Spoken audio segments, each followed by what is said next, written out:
Bon allez, pas chasser.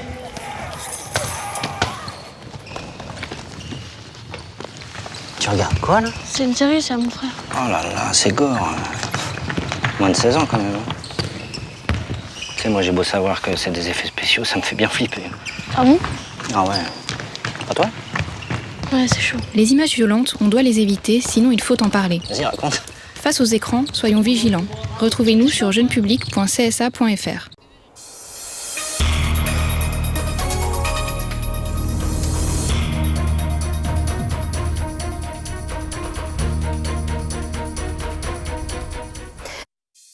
Renforcée sur les routes, prolongation de la mission de l'escadron de gendarmerie mobile, quelques-unes des 26 mesures pour lutter contre l'insécurité annoncées par le préfet aujourd'hui à l'occasion des assises sur la sécurité à la CTG. Une convention en faveur des jeunes Kouroussiens en difficulté scolaire, le maire François Ringuet l'a signé ce matin à Paris. L'accord national devrait permettre d'aider ces jeunes à concrétiser leurs ambitions. Et puis à moins d'un mois du carnaval 2017, les amateurs de bal parés masqués de l'Ouest sont dans l'attente. Depuis le renoncement du comité carnavalesque de Saint-Laurent, un groupe de particuliers est en quête de nouveaux lieux. Le point à suivre. Mesdames et messieurs, bonsoir. C'était une demande de l'Association des maires. Quelques élus, des associations et des militants réunis pour une matinée de travail sur l'insécurité en Guyane à la CTG. Une séance fermée aux médias. L'occasion pour le préfet de présenter son plan local de sécurité en 26 axes, notamment le maintien de l'escadron de gendarmerie mobile jusqu'à la fin du carnaval, le renforcement de la lutte anti-cambriolage et des mesures répressives pour les jeunes délinquants. Quelques précisions avec le préfet de région au micro de Jonathan Lariot. La priorité des priorités, c'est de faire baisser la violence, ce qu'on appelle les violences acquisitives, c'est-à-dire cette violence qui consiste à utiliser n'importe quel moyen pour voler n'importe quoi. C'est ça qui crée le sentiment d'insécurité fort dans la population des villes, et nous allons lancer une campagne, Rendez vos armes, alors qui a une vertu, oui je sais, on me dit toujours ça sert à rien. Si, c'est une première vertu, c'est une vertu pédagogique, et les gens entendent ce que c'est qu'une arme. Une arme, c'est pas seulement un fusil à canoncier, ça peut être aussi une paire de ciseaux, ça peut être un couteau de cuisine, ça peut même être quelquefois un tournevis. C'est une campagne de sensibilisation, mais le contrôle sur les armes, le contrôle systématique des personnes qui circulent, l'ouverture des coffres. Nous allons doter les forces de sécurité de détecteurs de métaux pour pouvoir amplifier en quelque sorte notre capacité à détecter la présence d'armes sur les personnes. Ça, c'est des choses que nous faisons et c'est réprimé. Et bien sûr, la justice ensuite est saisie et selon la gravité des infractions, intervient. Nouvel appel à la signature du pacte d'avenir, lancé cette fois par les maires de Guyane. Ils reconnaissent un manque d'ambition dans le document devant assurer les grands chantiers du territoire, mais il faut qu'il soit signé au plus vite. L'Association des maires de Guyane a adressé un courrier à François Hollande. Le président de l'Association des maires pointe du doigt l'attitude du directeur du cabinet, mais exige une signature rapide. On écoute David Richer au micro de Jonathan Lariot. Écoutez, je vous rappelle que ce pacte d'avenir a été promis en 2013. Les Bretons l'ont eu en 2 mois. Les Guyanais ne l'auront pas avant 3 ans. Donc cherchez l'erreur. Maintenant, s'il s'éloigne, j'en suis pas sûr. Maintenant, on ne peut pas brader la Guyane, en tout cas c'est ma position. Et la réponse de l'Élysée, vous l'avez vu, ils disent qu'ils prennent acte. Moi, je ne suis pas dans une mascarade ou je ne fais pas de politique politicienne. Aujourd'hui, on parle bien de l'avenir du pays. Moi, je ne suis pas là pour défendre des hommes, je suis là pour défendre la cause guyanaise, nos compatriotes. Et aujourd'hui, il y va, soit on signe ce pacte, on le signait, où il n'y avait rien dedans, et les maires nous l'avons fait remonter lors du 12 septembre, soit on le signait, on nous l'aurait reproché d'avoir signé un pacte vide, donc on a fait des amendements. Maintenant, quid du gouvernement d'accepter ou pas d'amender ce pacte? Apparemment, pas suffisamment. En tout cas, je n'ai pas eu de courrier à ce niveau, c'est pour ça que j'ai demandé au président de la CTG une réunion qui va se tenir aujourd'hui avec les maires.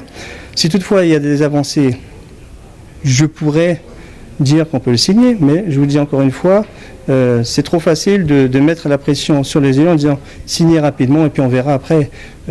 Trop souvent on a eu des os à ronger. Maintenant non, il faut vraiment aller de l'avant. Si c'est pour signer un petit document, on l'appelle autrement, mais pas pacte d'avenir. Je suis clair dans mes propos. C'est un point figurant dans le pacte d'avenir justement et un souhait de la collectivité, l'octroi de 200 000 hectares de foncier en faveur de la CTG. Le Conseil consultatif des populations amérindiennes et Bushinengue s'y oppose. Le collectif l'a fait savoir au président de la République par un courrier en date du 4 décembre. Il demande à être associé au processus avant toute décision, mais il souhaite également la suspension des autorisations d'exploitation de North Gold et de Columbus Gold jugées dangereuses pour la biodiversité et le cadre de vie des peuples premiers. Joint par téléphone, le président du collectif a répondu aux questions d'Ayodele Germa.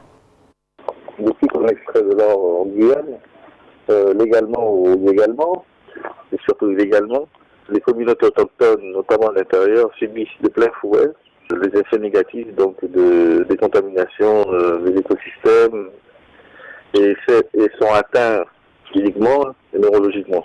Il faut que le président s'engage à protéger les plus vulnérables en Guyane, les voix les plus minoritaires. Et nous voulons prendre la parole directement aussi pour évoquer nos problèmes. Nous devons sortir dans le fait du paternalisme qui a toujours existé. Il faut absolument créer à l'image du Sénat coutumier en Nouvelle-Calédonie un organe qui représente la voix des populations amérindiennes et Bushinengue. Sur la question des fonds fiduciaires, doit être alimenté par des grandes sociétés comme ceux qui sont déjà en activité en Guyane, de manière à créer un capital et puis que nous puissions nous-mêmes aussi la gérer, recevoir donc des intérêts sur le marché financier, sur des produits durables également, ou des politiques de valorisation durable ailleurs, afin que nous puissions nous-mêmes avoir une participation dans des financements participatifs, dans l'énergie et autres. On poursuit avec cette convention signée entre François Ringuet et le directeur général de l'Agence nationale de rénovation urbaine à Paris ce matin. Un accord national qui devrait permettre d'accompagner les jeunes en difficulté scolaire de la commune. Un projet qui mobilisera 3,8 millions d'euros. Quelques réactions au micro de Stéphane Alexandrescu. C'est intéressant parce qu'il répondait aux attendus de ce programme qui est un programme un peu nouveau, un peu particulier, qui est de dire on sélectionne des projets qui cherchent des réponses globales pour la jeunesse et pas comme on le fait souvent, une politique de santé pour les jeunes, une politique de l'emploi, une politique de culture, une politique pour l'accès au sport. Là, c'est vraiment tous les sujets mis ensemble, comment globalement on peut répondre aux problématiques de jeunesse sur un territoire et pas seulement sur là aussi un quartier ou une ville. Alors ça représente un projet à 3,8 millions au total, 1,5 million apporté par le programme d'investissement d'avenir. Donc c'est un projet assez volumineux sur plusieurs années. C'est un projet qui va permettre donc à ces jeunes qui sont parfois, que ce soit en difficulté scolaire et aussi qui sont des amoureux donc du domaine sportif aussi, de se retrouver dans un dispositif d'accompagnement. L'objectif, ce n'est pas forcément de faire donc de grands champions du hand, de grands footballeurs professionnels, mais surtout c'est de les accompagner aussi sur le plan scolaire. C'est ça. Si demain, grâce à ce dispositif, nous arrivons à sortir des jeunes qui étaient en échec scolaire, on les fait devenir demain pourquoi pas prof de maths, je considère que nous avons réussi l'objectif du projet, même s'il est basé au départ autour donc du sport. Dans l'actualité également, cette impressionnante évasion en Martinique hier. Un détenu de la prison de Ducos s'est échappé de l'hôpital où il recevait des soins. Ce trafiquant de drogue, âgé de 60 ans, originaire de l'Uruguay, a été libéré par un commando. 3 hommes masqués et lourdement armés l'ont arraché des mains de l'administration pénitentiaire. Le procureur de la République de Fort-de-France a apporté aujourd'hui quelques précisions sur ce dossier. C'est ce que l'enquête va essayer d'établir, comment ces personnes ont pu être positionnées à cet endroit-là, à ce moment-là, donc en étant parfaitement au courant du déplacement du détenu. On est face à des gens comme ce détenu Walter Pérez Carozo qui font partie aussi d'organisations criminelles, donc qui peuvent bénéficier de moyens un peu particuliers. Donc il faut que tout ça soit clairement établi. Comment a-t-il pu entrer en contact avec eux? C'est ce que l'enquête va chercher d'élucider le plus rapidement possible. À l'heure actuelle, quels moyens sont déployés pour tenter de le retrouver? Hier, il y avait des gros moyens jusqu'à midi avec des hélicoptères. Et maintenant, qu'est-ce qui se passe? Maintenant, ce qui se passe, c'est l'enquête judiciaire. L'enquête judiciaire, ça va être de remonter tous les éléments à la disposition des enquêteurs pour essayer de trouver les pistes, retrouver les complicités et peut-être rechercher et retrouver Walter Pérez Carozo s'il est encore sur le territoire de la Martinique.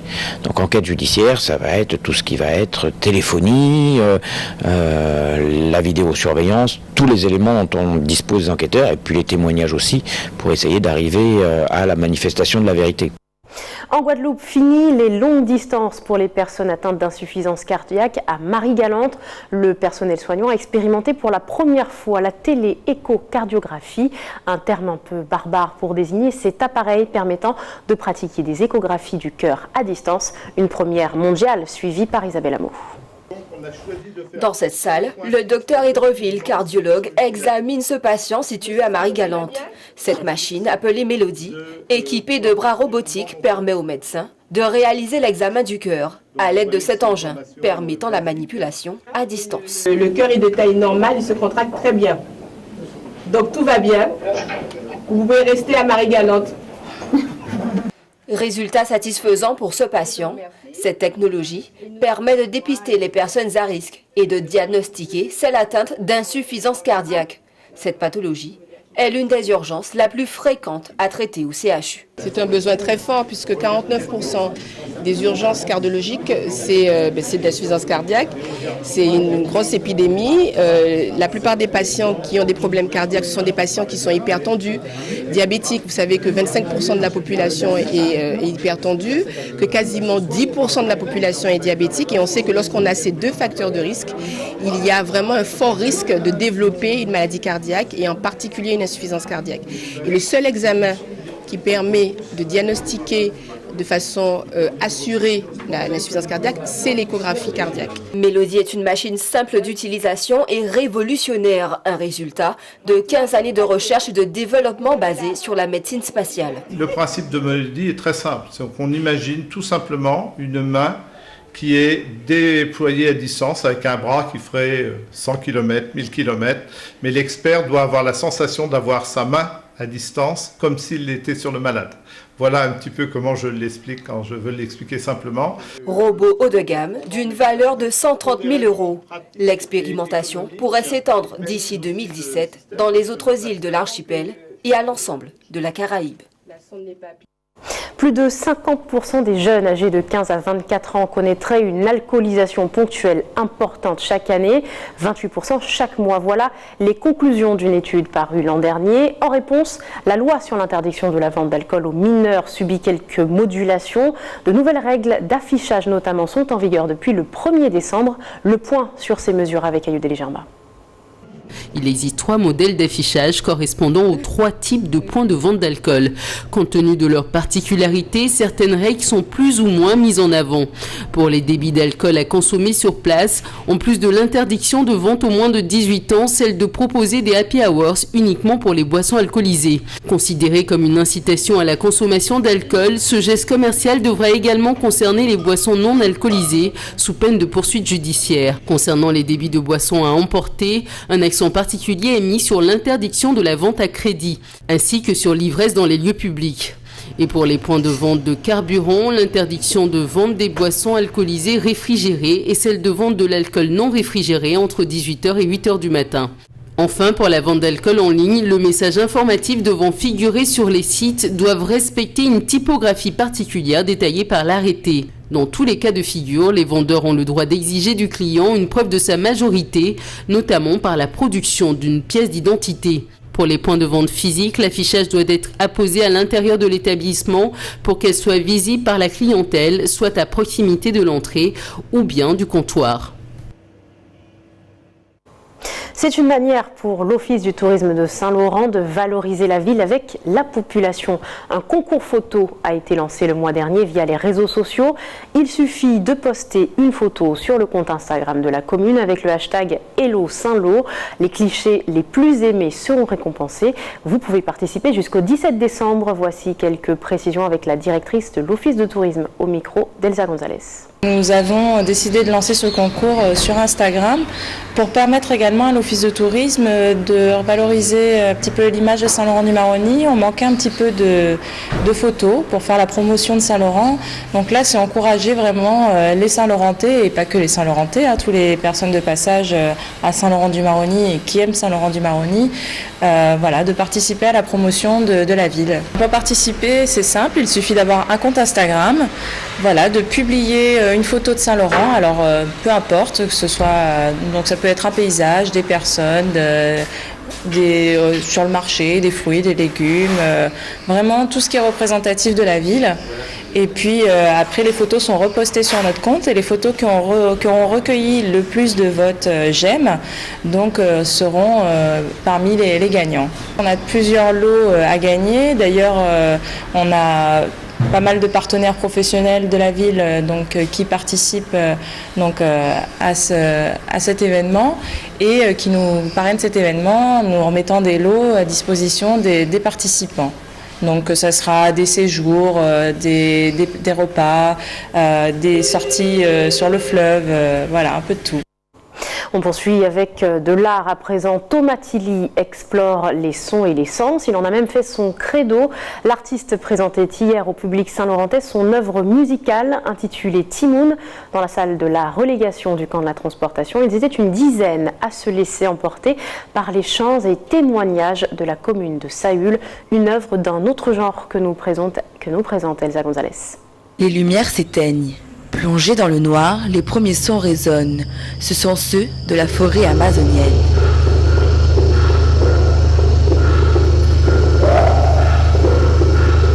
Durant plus d'une demi-heure, les auditeurs voyagent au fil du son. Pas d'image, seulement leur imagination.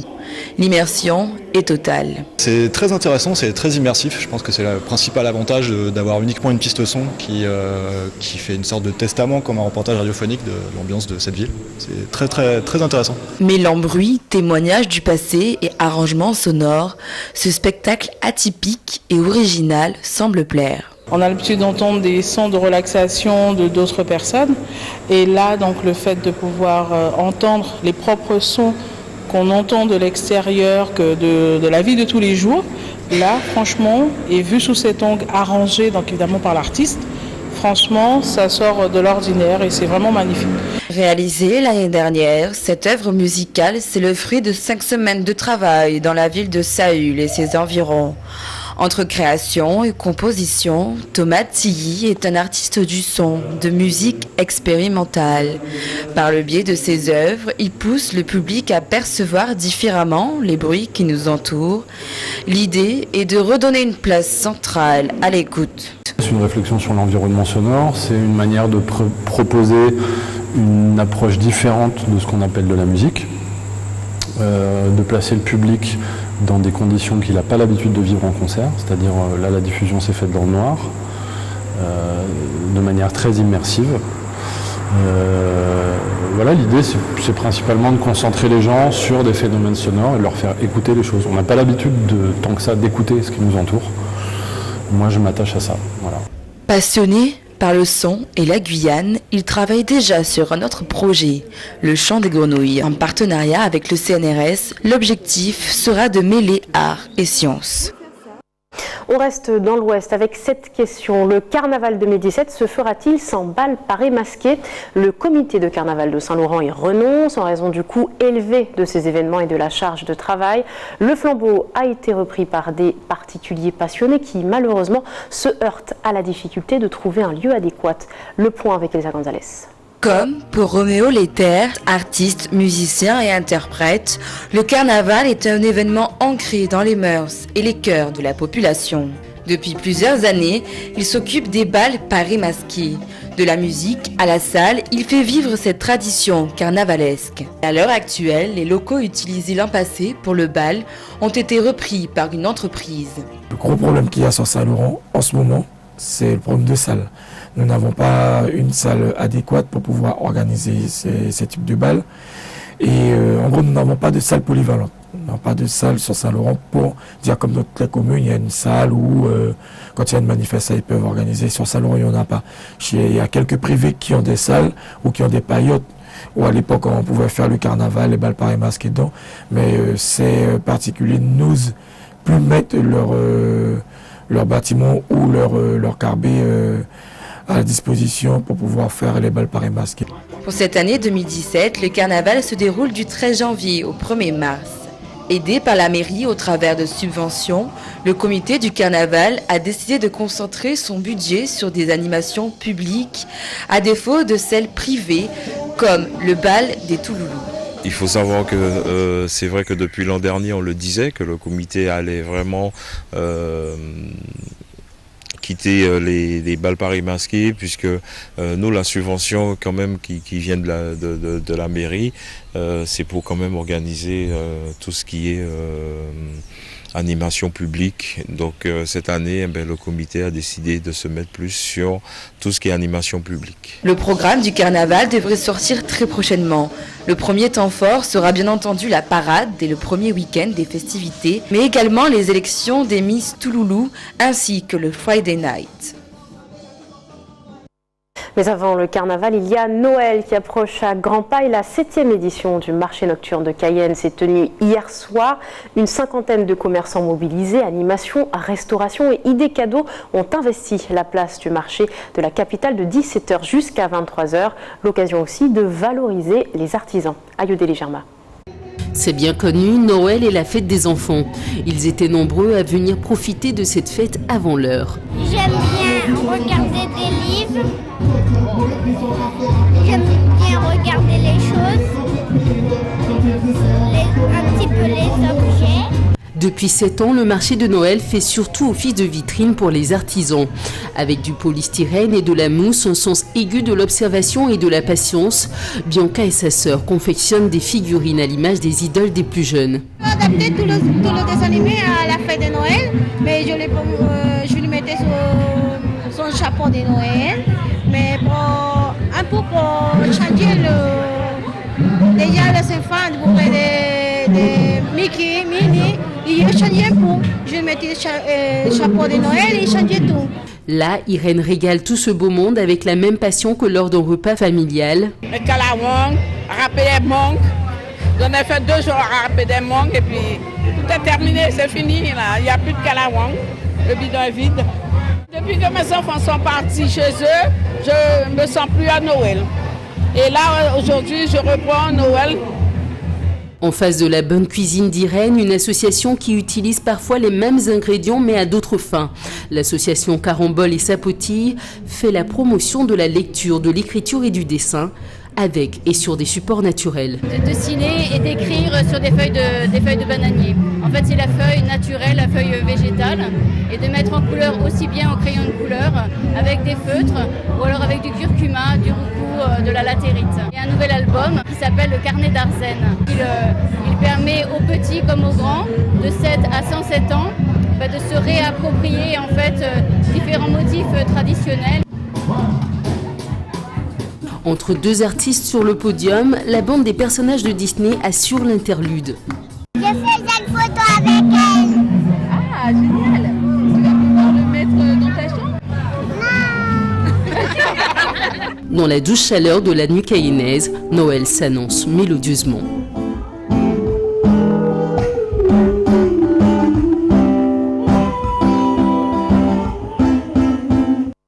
Avant de se quitter, un dernier point sur la collecte de Médecins sans frontières en faveur des grands brûlés d'Haïti. Les promesses de dons en Guyane s'élèvent à 7 368 pour un montant de 262 607 €. Pour l'instant, seuls 1191 dons ont été encaissés pour 59 500 €. ATV vous remercie pour votre générosité tout au long de cette campagne et vous invite à tenir vos promesses.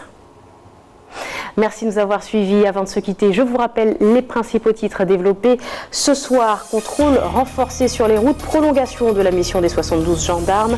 Quelques-unes des mesures proposées par le préfet de région contre l'insécurité en Guyane à la CTG ce matin. Dans l'ensemble, il faut mobiliser tous les acteurs. Une convention en faveur des jeunes Kouroussiens en difficulté scolaire. Le maire François Ringuet l'a signé ce matin à Paris.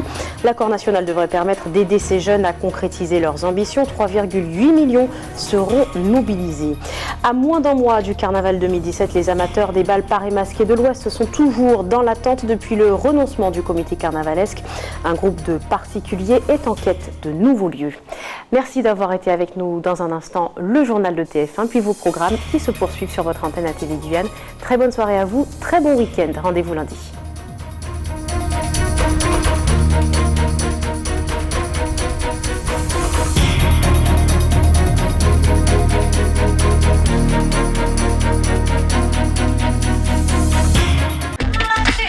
On va peut-être changer, non? Moins de 10, c'est pas vraiment de votre âge. Ça vous a pas paru un petit peu bizarre, le garçon qui embrassait toutes les filles, là? Il y avait pas mal de copines, non? Ouais, tu te laisserais, toi, attraper par les cheveux comme il faisait? Bah non, jamais de la vie. Je sais pas, tous les garçons qui applaudissent autour, c'est franchement... au secours. Les images choquantes, on doit les éviter, sinon il faut en parler. Pourquoi, à ton Face aux écrans, soyons vigilants. Retrouvez-nous sur jeunepublic.csa.fr.